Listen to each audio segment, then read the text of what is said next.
Đây mọi người, ăn cua hoàng đế làm cả đéo gì đây, tại sao là bạn không ăn cua suối như tôi nè? Bạn thấy cua suối nó ngon không?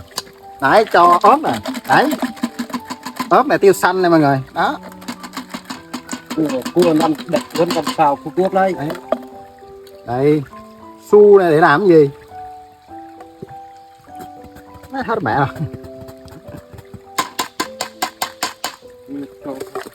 Riết rồi. Đây, đây. Gia vị đã đầy đủ hết rồi, hành, tỏi, ớt, tiêu, tiêu xanh. Rồi, bắt lên. Bỏ rau nha mọi người. Cái gì mà nó hả? Cả ổn thị rồi. Cả ổn thị em lọc thị. Cá thôi. Thơm dã man mọi người. Nghe mùi thơm làm muốn ăn liền. Mình coi nó đỏ rực, nhìn nó đã, nó mê sao mà. Nguy hiểm thơm.